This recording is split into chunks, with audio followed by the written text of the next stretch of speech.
The claim that 97% of the world's scientists agree is pretty much the ace of trumps in the whole climate debate. After all, who's going to argue against a consensus that strong, backed by so many experts? But what exactly are they supposed to agree on? If you look behind the curtain, no one seems sure what the experts actually said, or who they are, or anything.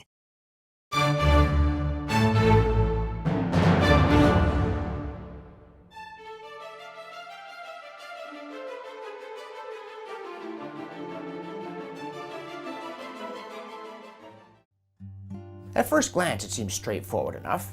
In 2013, President Barack Obama famously tweeted that, quote, 97% of scientists agree climate change is real, man-made, and dangerous, end quote. In 2014, his Secretary of State, John Kerry, said 97% of, quote, the world's scientists tell us this is urgent, end quote. And that same year, CNN said, quote, 97% of scientists agree that climate change is happening now, that it's damaging the planet, and that it's man-made, end quote. That's pretty much what most people think when they hear the 97% slogan. Every scientist believes man-made climate change is an urgent crisis. But there are millions of scientists in the world. How many exactly were surveyed? When were they surveyed? Who did it? And what exactly did they agree on? Let's find out. I'm John Robson, and this is a Climate Discussion Nexus fact check on the 97% consensus slogan. To begin with, there are some ideas that pretty much all scientists accept. For instance, that birds are descended from dinosaurs, though that idea was once dismissed as highly eccentric. And when it comes to climate, you don't need a poll to tell you that carbon dioxide is a greenhouse gas, meaning it likely has some overall warming effect. That's been known since the mid-1800s, and if you did do a survey, you would find overwhelming scientific agreement on that point. Also, there are lots of indications that the world is somewhat warmer now than it was in the mid-1800s, the end of a natural cooling period called the Little Ice Age. Finally, virtually nobody disputes that humans have changed the environment of our planet by releasing emissions into the air, changing the land surface, putting things in the water, and so forth. These aren't controversial ideas, and they're accepted even by most climate skeptics. What we don't accept is that any of them prove that humans are the only cause of global warming, or that climate change is a dangerous threat. If 97% of scientists believe that, it would be troubling. Though even so, we'd still have to find some plan whose benefits outweighed its costs. In any event, that level of consensus that the problem was man-made and urgent would certainly be noteworthy. But the thing is, they don't agree on that. A close look at what survey data we have, and there isn't much, tells us, yes, there's a great deal of agreement that CO2 is a greenhouse gas to some degree, that the Earth has warmed in the last 160 years, and that humans affect their surroundings. But that same survey data also tell us there's far less agreement on everything else, including whether we face a crisis. So, where did this 97% claim come from, and why is it so widely repeated? The 97% claim seems to have begun with a historian of science named Naomi Oreskes, who in 2004 claimed she'd looked at 928 articles about climate change in scientific journals, that 75% of them endorsed the consensus view that Earth's climate is being affected by human activities, and that none directly disputed it. By 2006, in Al Gore's An Inconvenient Truth, this finding had somehow morphed into a massive study of every scientific article in a peer-reviewed journal written on global warming for the last 10 years, and they took a big sample of 10%, 928 articles. And you know the number of those that disagreed with the scientific consensus that we're causing global warming and that it's a serious problem? Out of the 928, 0. That was a fib. Gore took a study that found 75% endorsed the idea that humans have some effect on climate and turned it into proof that 100% of scientists believe it's a serious problem. It does no such thing.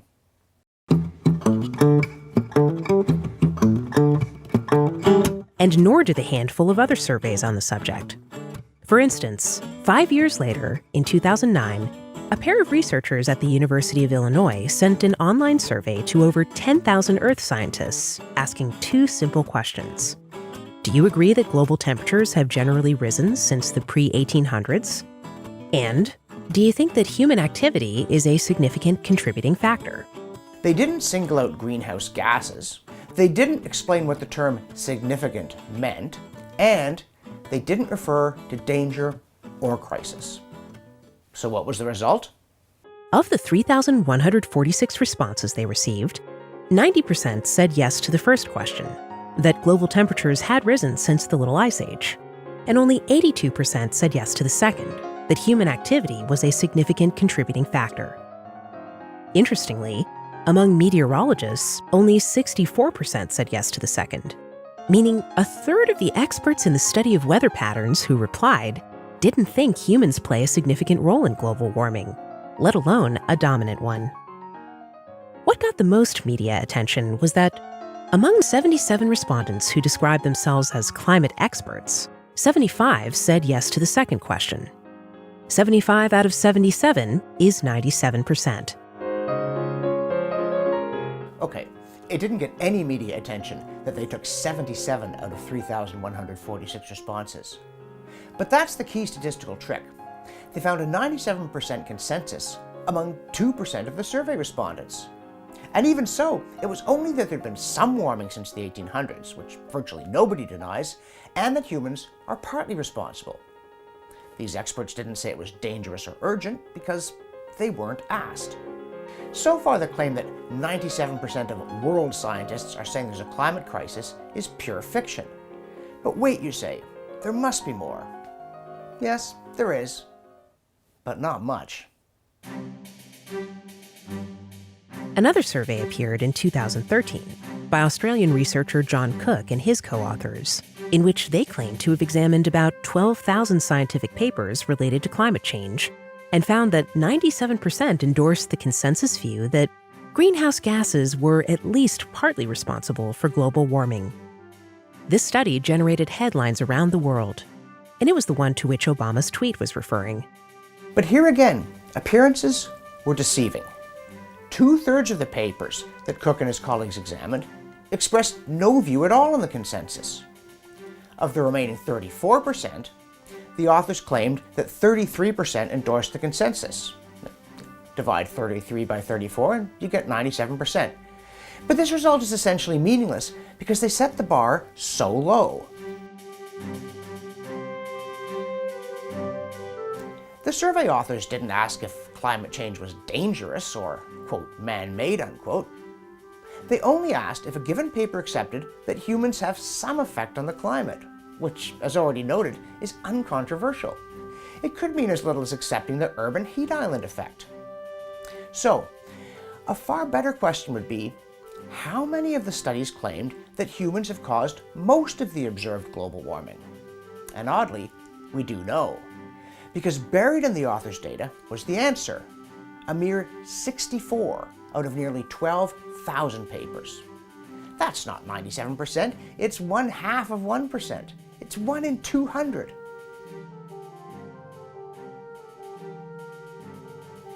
And it gets worse. In a follow-up study, climatologist David Legates read those 64 papers and found that 1/3 of them didn't even say what Cook and his team claimed.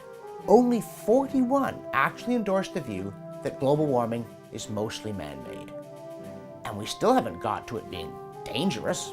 That part of the survey results was simply invented by politicians and activists. Other researchers have condemned the Cook study on other grounds too. For instance, economist Richard Towle showed that over 3/4 of the papers counted as endorsing even the weak consensus actually said nothing at all on the subject. And evidence later emerged that the authors of the paper were drafting press releases about their findings before they even started doing the research, which indicates an alarming level not of warming or of consensus, but of bias. The reality is that neither this study nor a handful of others like it prove that 97% of scientists believe climate change is mostly man-made, let alone that it's a crisis. And the fact that people who claim to put such stock in settled science accept such obvious statistical hocus pocus is both astounding and disappointing. So, what do climate experts really think? The year before Obama sent out his tweet, the American Meteorological Society, AMS, surveyed its 7,000 members. They got about 1,800 responses. Of those, only 52% said they think global warming over the 20th century has happened and is mostly man-made. The remaining 48% either think it happened but is mostly natural, or it didn't happen, or they don't know. And while it's possible that the three-quarters who didn't answer split the same way as those who did, it's also possible that committed alarmists are more likely to answer such surveys. In any case, it's a small sample, even of AMS members, let alone world scientists. There was one more survey a few years later by the Netherlands Environment Agency that claimed 66% of climate experts believed humans were mostly responsible for warming since 1950, which falls far short of 97%, even if it outperforms the other studies. A social psychologist named Jose Duarte, who specializes in survey design, published an analysis of that one, pointing out that they diluted the sample by including large numbers of psychologists, philosophers, political scientists, and other non-experts, making their results meaningless as a measure of what scientists think. Just as we find that the people who cite that 97% number are overwhelmingly not trained scientists, certainly not trained statisticians. So we're no further ahead than when we began. Most experts agree on the basics, namely that carbon dioxide is a greenhouse gas and probably causes some warming, and that humans have some impact on climate, probably including some warming. But they actively debate the rest. How much warming will there be? Is it a problem? Should we try to stop it? Or adapt? Or wait and see? These are all important questions, and we need good answers. And there's the claim that many of the world's national science academies, representing hundreds of thousands of scientists across the globe, have issued statements supporting the consensus about global warming and demanding government efforts to cut emissions. The problem is, not a single one of those societies took a survey of their members before issuing their statements in the name of their members.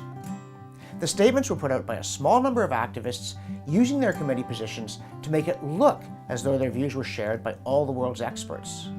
But if they are, why didn't these authors survey their members before publishing the statements? There are a couple of other studies that claim to prove a consensus, but they run into the same problems. All they show is wide agreement on the uncontroversial bits. They offer no information about whether a majority of scientists think global warming is a crisis. And then they're spun wildly by non-scientists to tell us things they don't begin to say, often about questions they didn't even attempt to investigate. The problem isn't just that we don't know what percentage of scientists agrees with this or that statement about global warming. It's something much worse. All this talk of a 97% consensus amounts to a dishonest bullying campaign to stifle scientific debate just when we need it most because the question looms so large in public policy. As physicist Richard Feynman once said, quote, "I would rather have questions that can't be answered than answers that can't be questioned." And that's especially true when we're asked to take drastic action based on those answers. Not long ago, that survey expert I mentioned earlier, Jose Duarte, warned his fellow scientists about the negative consequences of claiming consensus. He said, quote, "It is ill-advised to report a consensus as though it is an aggregation of independent judgments. Humans are an ultra-social species, and dissent is far costlier than assent to a perceived majority. A scientist who contests the prevailing narrative on human-caused warming, or merely produces smaller estimates, will likely end up on a McCarthyite blacklist of, quote, deniers, end quote. Self-described mainstream climate scientists refer the public to such lists, implicitly endorsing the smearing of their colleagues. This is disturbing and unheard of in other sciences, end quote. The unfortunate truth is that there is strong political pressure for climate experts not to question claims of impending doom.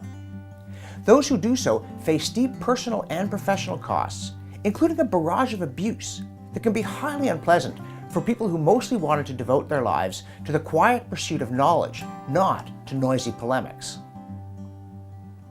And that means we should listen carefully to them when they feel compelled to speak out anyway. Whether they represent 50%, or 10%, or 3% of experts, what matters is the evidence they bring and the quality of their arguments. And on that, I would hope we have 100% agreement. For the Climate Discussion Nexus, I'm John Robson.